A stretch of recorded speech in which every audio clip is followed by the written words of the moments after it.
مسلمان کس وقتی که میگی الحمدلله رب العالمین، الله رب کی است؟ رب العالمین است.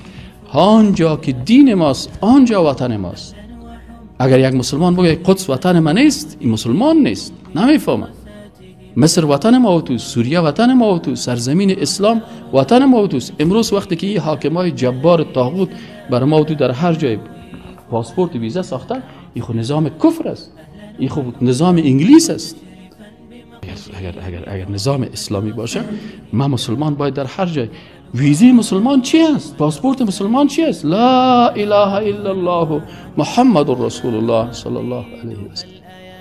این البادی مردمایی که دین نمیفهمن، فکر ندارن، دانش ندارن، اندیشه فکری ندارن، اندیشه سیاسی ندارن، نظام اسلام نمیفهمن. از این خاطر اینی مردم ها هستن با چی هستن؟ بازی هم میگه ما ملتگرا هستیم، ما قومگرا هستیم، ما وطن پرست هستیم. ما وطن پرستش نمیکنیم. مکه هم وطن ماست، مدینه هم وطن ماست. ایره کونا مرد سر ما پاسپورت این کرده، مرد وطن خودم نمیمانه که خانه جور بکنم، خب مر اجازه نمیته. او بیدین است، او بیدین است. قدس وطن ماست. یکی یهود مرا نمیمانه که در وطن خود برم. آنجا که دین ماست آنجا وطن ماست. از این خاطر مسلمان باز هیچ چیزا نداشت. تا چند قرن پیش وقتی که نظامای طاغوتی نبود، واقعا نظام خلافت اسلامی بود، مسلمان افغانستان اینجا حرکت میکردن، تو راست میرفت 6 ماه در راه میکرد. از اون طرف پس از مکه تا اینجا میاد، نه کس ویزا پرسانش میکرد، نه پاسپورت پرسانش میکرد.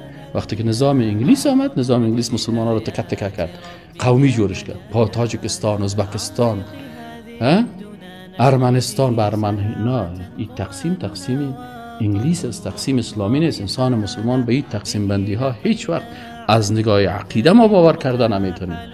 از نگاه عقیده ما اینو درست قبول کردن نمیتونیم. نظام انگلیس و خط مشی انگلیس، این دیورند کی برای ما جور کرده؟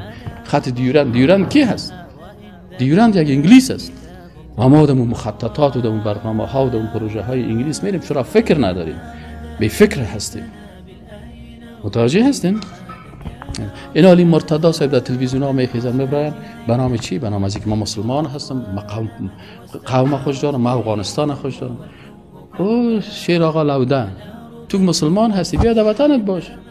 نیست ما در اونجا شیشتیم، از اونجا بر ما فتوا را صادر میکنه. این حال ای چیست؟ این مردم های خارج از دین هستن و اینا بسیار خطرناک هستن، چون اکثرا پروژه های دشمن های اسلام همی است که یک تعداد مردم از دین میکشه، از عقیده میکشه. باور بکنین او کمونیستی که 30 سال پیش کتاب لینین خوانده، امیال اگه 500 رکعت نماز هم بخونه، لکن کله شورمو کله لینی نیست.